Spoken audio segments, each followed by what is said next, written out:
ಯುವತಿಯನ್ನು ಹತ್ಯೆ ಮಾಡಿ ಹೊರವಲಯದಲ್ಲಿ ಬಿಸಾಕಿ ಹೋದ ದುಷ್ಕರ್ಮಿಗಳು. ಆ ಯುವತಿ ಇನ್ನು ಬದುಕಿ ಬಾಳಬೇಕಾದವಳು. ಕೇವಲ 21 ವಯಸ್ಸಿನ ಯುವತಿಯನ್ನ ದುಷ್ಕರ್ಮಿಯೊಬ್ಬನು ಅವಳ ವೇಲ್ನಿಂದ ಕುತ್ತಿಗೆಗೆ ಬಿಗಿದು ಕೊಲೆ ಮಾಡಿ ನಿರ್ಜನ ಪ್ರದೇಶದಲ್ಲಿ ಎಸೆದು ಹೋಗಿದ್ದಾನೆ. ಅಷ್ಟಕ್ಕೂ ಯುವತಿಯೊಬ್ಬಳನ್ನ ಹತ್ಯೆ ಮಾಡಿದ ದುಷ್ಕರ್ಮಿಗಳು ಯಾರು? ಆಕೆಯ ಶವವನ್ನು ಧಾರವಾಡ ಹೊರವಲಯದಲ್ಲಿ ಬಿಸಾಕಿ ಹೋಗಲು ಕಾರಣ ಏನು ಎಂಬುದರ ಕುರಿತು ಒಂದು ಸ್ಟೋರಿ ಇಲ್ಲಿದೆ ನೋಡಿ. ಹೀಗೆ ಹೆಣವಾಗಿ ಬಿದ್ದಿರುವ ಯುವತಿ, ಮಗಳ ಶವವನ್ನ ನೋಡಿ ಕಣ್ಣೀರು ಇಡುತ್ತಿರುವ ತಂದೆ, ಮತ್ತೊಂದೆಡೆ ಶವವಾದ ಮಹಿಳೆಯನ್ನ ನೋಡುತ್ತಾ ನಿಂತ ಸಾರ್ವಜನಿಕರು. ಎಸ್, ಇದೆಲ್ಲಾ ಘಟನೆ ನಡೆದದ್ದು ಧಾರವಾಡ ತಾಲೂಕಿನ ಮನಸೂರು ಗ್ರಾಮದ ರಸ್ತೆ ಪಕ್ಕದಲ್ಲಿ ನಡೆದ ಘಟನೆ. ಅಷ್ಟಕ್ಕೂ ಧಾರವಾಡ ಗಾಂಧಿ ಚೌಕ್ ನಿವಾಸಿಯಾದ ಜಾಕಿಯಾ ಮುಲ್ಲಾ ಎಂಬಾಕೆಯೇ ಕೊಲೆಗೀಡಾದ ದುರ್ದೈವಿ ಎಂದು ಗೊತ್ತಾಗಿದೆ. ಇವಳು ಪ್ಯಾರಾಮೆಡಿಕಲ್ ಓದಿದ್ದ ಜಾಕಿಯಾ ಕೆಲಸಕ್ಕಾಗಿ ಹುಡುಕಾಟ ನಡೆಸಿದಳು. ನಿನ್ನೆ ಸಂಜೆ ಮನೆಯಿಂದ ಹೋಗಿದ್ದ ಈಕೆ ರಾತ್ರಿಯಾದರೂ ವಾಪಸ್ ಬಂದಿರಲಿಲ್ಲ. ಆದರೆ ಬುಧವಾರ ಬೆಳಗಿನ ಜಾವ ಆಕೆಯ ಶವ ವಿನಯ್ ಡೇರಿ ರಸ್ತೆಯಲ್ಲಿ ಕಂಡುಬಂದಿದೆ. ಆಕೆಯ ಕುತ್ತಿಗೆಗೆ ವೇಲ್ನಿಂದ ಬಿಗಿದು ಹತ್ಯೆ ಮಾಡಲಾಗಿದೆ. ಹತ್ಯೆ ಮಾಡಿದವರು ಯಾರು ಎಂಬುದು ಗೊತ್ತಾಗಿಲ್ಲ. ಸದ್ಯ ಸ್ಥಳಕ್ಕೆ ಗ್ರಾಮೀಣ ಪೊಲೀಸರು ಭೇಟಿ ನೀಡಿ ಪರಿಶೀಲನೆ ನಡೆಸಿದ್ದಾರೆ. ಇನ್ನು ವಿದ್ಯಾಕಾಶಿ ಧಾರವಾಡದಲ್ಲಿ ನಡೆದಿರುವ ಕೊಲೆ ಬೆಚ್ಚಿ ಬೀಳಿಸಿದೆ. ಇನ್ನು ಯುವತಿ ತಂದೆ ನನ್ನ ಮಗಳ ಸಾವಿಗೆ ಕಾರಣವಾದವರನ್ನು ಬಂಧಿಸಬೇಕು ಎಂದು ಆಗ್ರಹಿಸಿದ್ದಾರೆ. ಇನ್ನು ಸ್ಥಳಕ್ಕೆ ಭೇಟಿ ನೀಡಿದ ಬಳಿಕ ಎಸ್ಪಿ ಗುಂಜಿಲ್ ಆರ್ಯ ಮಾತನಾಡಿ, ಇದು ಮೇಲ್ನೋಟಕ್ಕೆ ಕತ್ತು ಹಿಸುಕಿ ಕೊಲೆ ಮಾಡಿದ್ದಾರೆ ಎಂದು ಗೊತ್ತಾಗಿದೆ. ಯುವತಿಯ ಮೈ ಮೇಲಿರುವ ಗಾಯದ ಗುರುತು ಪತ್ತೆ ಹಚ್ಚಿ ಅವಳನ್ನು ಕೊಲೆ ಮಾಡಿದವರು ಯಾರು, ಅವಳನ್ನು ಯಾವ ಕಾರಣಕ್ಕೆ ಕೊಲೆ ಮಾಡಲಿದ್ದಾರೆ ಎಂಬುದನ್ನು ಮರಣೋತ್ತರ ಪರೀಕ್ಷೆ ಬಳಿಕ ಗೊತ್ತಾಗಲಿದೆ. ನಾವು ಕೂಡ ಅವಳ ಕಾಲ್ ಡೀಟೇಲ್ಸ್ನ ಚೆಕ್ ಮಾಡ್ತಾ ಇದ್ದೇವೆ. ಅವಳು ಯಾರ ಜೊತೆ ಮಾತಾಡ್ತಾ ಇದ್ಲು, ನಿನ್ನೆ ಸಂಜೆ ಯಾವಾಗ ಮನೆಯಿಂದ ಹೋಗಿದ್ದಾಳೆ ಎಂಬುದರ ಬಗ್ಗೆ ಮಾಹಿತಿಯನ್ನು ಕಲೆ ಹಾಕುತ್ತಿದ್ದೇವೆ. ನಾವು ಆದಷ್ಟು ಬೇಗ ಈ ಕೊಲೆಯ ಹಿಂದಿನ ರಹಸ್ಯ ಏನು ಎಂಬುದರ ಬಗ್ಗೆ ತನಿಖೆಯನ್ನು ಮಾಡುತ್ತಿದ್ದೇವೆ. ಒಟ್ಟಿನಲ್ಲಿ ಬಾಳಿ ಬದುಕಬೇಕಿದ್ದ ಈ ಯುವತಿ ಸದ್ಯ ಇವಳ ಸಾವು ಅನುಮಾನಕ್ಕೆ ಎಡೆ ಮಾಡಿಕೊಟ್ಟಿದೆ. ಮೇಲ್ನೋಟಕ್ಕೆ ಕತ್ತು ಹಿಸುಕಿ ಕೊಲೆ ಮಾಡಿದ್ದಾರೆ ಎಂದು ಪೊಲೀಸರಿಗೆ ಗೊತ್ತಾಗಿದ್ದು, ಇನ್ನು ಗ್ರಾಮೀಣ ಪೊಲೀಸರು ಮೃತದೇಹ ಮರಣೋತ್ತರ ಪರೀಕ್ಷೆ ಬಳಿಕ ಕೊಲೆ ಮಾಡಿದ್ದು ಯಾರು, ಯಾವ ಕಾರಣಕ್ಕೆ ಮಾಡಿದ್ದಾರೆ, ಕೊಲೆ ಮಾಡಿದವರ ಆರೋಪಿಗಳನ್ನ ಪೊಲೀಸರು ಪತ್ತೆ ಹಚ್ಚಬೇಕಿದೆ.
ಎಲ್ಲಿಂದ ಬಂದಿದ್ಲ ಅಂತ ಹೇಳಿ ಏನಾದ್ರು ಗೊತ್ತಾಗಿತ್ತು? ಇಲ್ಲ ಸರ್, ಎಲ್ಲಿಂದ ಬಂದಿದ್ದು ಅದು ಗೊತ್ತಾಗಿಲ್ಲ. ನಾವು ನಮ್ಮದು ಇವರು ಶೇಖ್ ಸಾಹೇಬ್ರಿಗೆ ಹೇಳಿದ್ದೀವಿ. ನಾನು ಅವರು ನಂಬರ್ ಮೆಸೇಜ್ ಮಾಡಂದ್ರು. ಅವರು ಮ್ಯಾರಿದ್ಗಳೇ ಅವರು 10 ನಿಮಿಷದಾಗ ಬಂದರು. ಬಂದು ನನ್ನ ಕರ್ಕೊಂಡು ನಾವು ಇಬ್ಬರು, ನಮ್ಮ ಮಳೆ ನಾನು ಎಲ್ಲ ಸೇರಿ ಇಲ್ಲಿ ಎಲ್ಲ ಕಡೆ ಆಜುಬಾಜು ಎಲ್ಲ ಟ್ರ್ಯಾಕಿಂಗ್ ಮಾಡಿ ಅವ್ರದ್ದು ಮೊಬೈಲ್ ಇಲ್ಲೇ ಐತೆ ಅಂತ ತೋರಿಸ್ತಾ ರಾತ್ರಿಗೆ ಏನು ಕಂಡಿಲ್ಲ ಸರ್. ಆನಂತರ ನಾವು ಇಲ್ಲಿಂದ ಪಾಸಾಗಿ ಹೋದ್ವಿ. ಇಲ್ಲಿ ಕ್ವಾರಿ ಇದೆ ಸರ್, ಅಲ್ಲಿ ನೋಡ್ಕೊಂಡು ಹೋಗೋಣಂದೆ. ಇಲ್ಲಿಂದ ಪಾಸಾಗಿ 1:15 ಹೋದೆ ನಾವು. ಆಮೇಲೆ ಅವರು ಏನಂದ್ರು, ಬೆಳಗ್ಗೆ ಬಂದು ಒಂದು ಸಲ ಟ್ರೈ ಮಾಡಿರಿ, ಏನಾರು ಆದ್ರೆ ಇಲ್ಲಕ್ಕೆ 11 ಗಂಟೆಗೆ ಬಂದು ಹೋಗಿ ಕಂಪ್ಲೇಂಟ್ ಮಾಡಿರಿ. ಅದು ಅವ್ರದ್ದು ಫೋಟೋ ಮತ್ತು ಆಧಾರ್ ಕಾರ್ಡ್ ತೊಗೊಂಡು ಮಿಸ್ಸಿಂಗ್ ಕಂಪ್ಲೇಂಟ್ ಮಾಡೋದು ಅಂತೇಳಿ ಹೇಳಿದ್ರು ಅವ್ರು ಸರ್, ಅವರು ಶೇಖ್ ಸಾಹೇಬ್ರು. ಆಮೇಲೆ ನಾವು ಬೆಳಗ್ಗೆ ಬಂದೀವಿ ಸರ್. ಬಂದು ಅಲ್ಲಿಂದ ಯೂನಿವರ್ಸಿಟಿ ಹಿಂದಿಂದ ಬಂದೀವಿ ಸರ್. ಬಂದು ನೋಡ್ಕೊತ ಬಂದ್ವಿ, ಅದು ಬುರ್ಕಿ ಕಾಣುತ್ತಾ, ಅಲ್ಲೇ ಸ್ಟಾಪ್ ಮಾಡಿ ನೋಡಿ. ಎಷ್ಟು ಗಂಟೆಗೆ ಬಂದಿದ್ರಿ ನೀವು? ಒಂದು ಇವಾಗ ಎಷ್ಟಾಯಿತು ಟೈಮ್? 12 ಅಂದರೆ 10 ಗಂಟೆ ಸುಮಾರು ಬಂದಿದ್ದೆ ಸರ್. ಒಟ್ಟು ರಾತ್ರಿ ಎಲ್ಲ ಹುಡುಕಾಡಿರಿ ನೀವು ಒಟ್ಟು? ಹಾಂ, ಹುಡುಕ್ಯಾಡಿದ್ವಿ ಸರ್ ರಾತ್ರಿ. ಏನಾದರೂ ಸಂಶಯ ಯಾರ್ದರ ಮೇಲೆ? ಆಮೇಲೆ ಯಾವ್ದಾರ ಹುಡುಗನ ಜೊತೆ ಬಂದಿದ್ದು ಏನಾದರೂ? ಇಲ್ಲ ಸರ್, ಅಂಥದ್ದೇನಿಲ್ಲ. ಆ ಹುಡುಗಿ ಭಾಳ ಡಿಸೆನ್ಸ್ ಸರ್.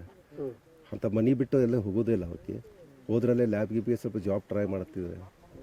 ಅಲ್ಲ, ಈಗ ಕುತ್ತಿಗೆಗೆ ಇದನ್ನ ಹಾಕಿ ಏನೇನಾಗೈತಿ ಇಲ್ಲಿ ಬಂದು ನೋಡಿದ್ರಿ ನೀವು? ಅದೇ ಆ್ಯಸ್ ಇಟ್ ಈಸ್ ಹೆಂಗೈತಿ ಹಂಗೈತಿ ಸರ್. ಅಲ್ಲ, ಏನು ಮಾಡ್ಯಾರ ಹುಡುಗಿಗೆ? ಹುಡುಗಿಗೆ ಕುತ್ತಿಗೆಯಲ್ಲಿ ಹಾಕಿದ ಒಣ್ಣೆ ಹಾಕಿದೆ, ಜಗ್ಗಿದ್ದಾರೆ. ಅಲ್ಲೇ ನಮ್ಮ ಮೂಗಿನಾಗಿದ್ದ ರಕ್ತ ಬಂದಿದೆ. ಅದೇ ನಮಗೆ ಏನಾಗಿದೆ ಅಂತೂ ಅಷ್ಟು ಡೌಟ್, ಏನು ಗುರುತಾಗುತ್ತಾ ಇಲ್ಲ. ಮರ್ಡರ್ ಮಾಡ್ಯಾರೆ ತಾನು ಮಾಡ್ಕೊಂಡಾರಂತೆ ನಮಗೂ ಗೊತ್ತಾಗ್ತದೆ. ಮನೆಯಿಂದ ಎಷ್ಟೊತ್ತಿಗೆ ಬಂದಿದ್ರು ಸರ್ ಇವರು? ನಿನ್ನೆ ಅವರು 4:05 ಗಂಟೆಗೆ ಬಿಟ್ಟಾರಂತ ಹೇಳ್ತಾರೆ ಅವ್ರ ಅಪ್ಪ. ಇವರು 4:15ಕ್ಕೆ ಇವ್ರ ಮಗನ ಸಂಬಂಧ ಇದಕ್ಕೆ ಹೋದ್ರಂತೆ ಈ ಸ್ಕೂಲಿಗೆ. ಆ ನಂತರ ಆಕಿ ಹೋದ್ಲು, ತಮ್ಮನಿಗೆ ಫೋನ್ ಮಾಡಿಲ್ಲಂತೆ ಎಲ್ಲಿದೆ ಅಂತೇಳಿ. ಆಕಿ ತಮ್ಮ ಕೇಳಿದ ಕೂಡಲೇ ನಾನು ಲ್ಯಾಬ್ದಾಗ ಇದ್ದಿತ್ತು ಅಂತೇಳಿ ಹೇಳಿ. ಯಾವುದು ಏನು ಹೇಳಿಲ್ಲ. ಗೊತ್ತಿಲ್ಲ ಯಾವ ಲ್ಯಾಬ್ ಹೋಗ್ತಾರೆ ಇಲ್ಲ, ಟ್ರೈ ಮಾಡ್ತಿದ್ರು, ಜಾಬ್ಗೆ ಟ್ರೈ ಮಾಡ್ತಿದ್ದಕ್ಕೆ. ಯಾವ ಲ್ಯಾಬ್ಗೆ ಹೋಗ್ಯಾಳ ಅಂತ ಗೊತ್ತಿಲ್ಲ. ಅದ್ರ ಫಿಕ್ಸ್ ಆಗಿ ಅಲ್ಲಿ ನೌಕರಿ ಮಾಡ್ತಿದ್ದಿಲ್ಲ. ನಿನ್ನೆ 4:04ಗೆ ಲ್ಯಾಬ್ ಹೋಗ್ತಾರೆ ಅಂತ ಹೋದಕ್ಕೆ ಈಗ ಹೆಣವಾಗಿ ಸಿಕ್ಕಿರೋದು. ಹೌದು ಸರ್. ನಿಮ್ಮ ಹೆಸರು? ಪರ್ವೇಜ್ ಅಹಮದ್ ಮುಲ್ಲಾ ಅಂತೇಳಿ.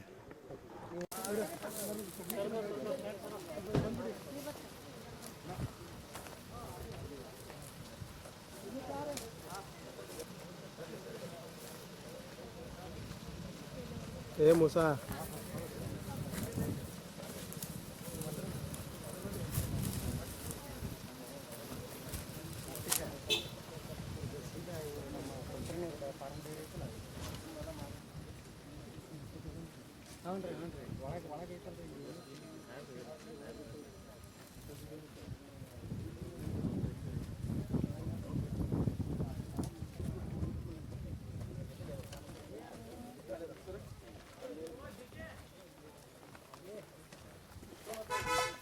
ಸರ್ ಬಾಡಿ ನೋಡ್ತಾರೆ ಉಸ್ಮಾನ್. ಸ್ವಲ್ಪ ಹಿಂಗೆ ಸರಿ ಎಲ್ಲರೂ ನೀವೆಲ್ಲ ದಯವಿಟ್ಟು ಹಿಂಗೆ ಸರಿ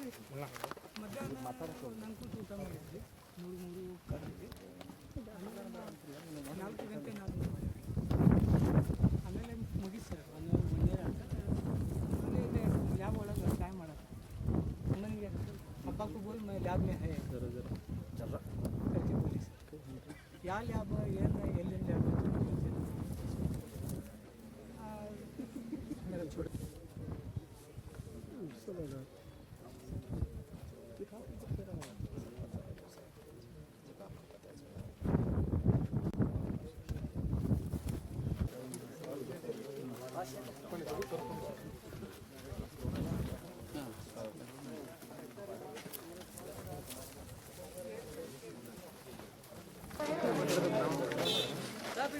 ಸ್ಟೂಡೆಂಟ್ ಮಾಡಬೇಕು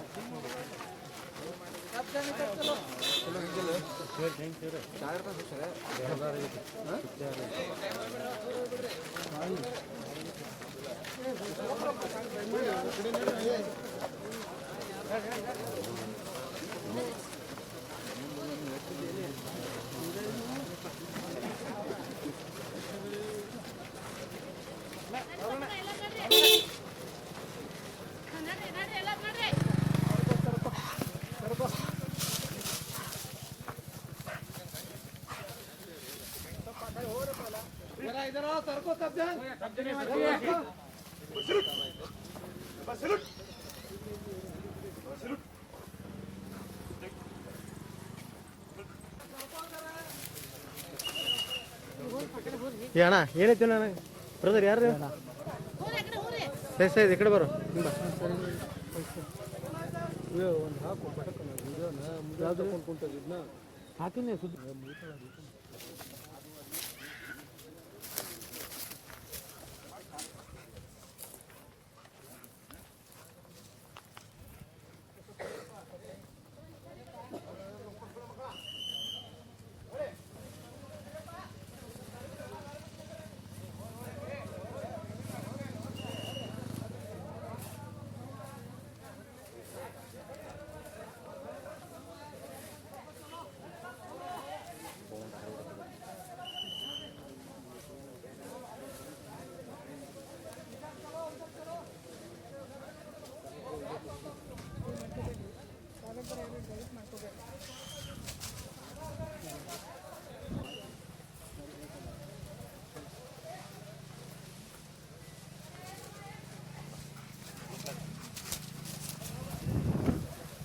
ಇದು ಲೂಸ್ ಬಿಡು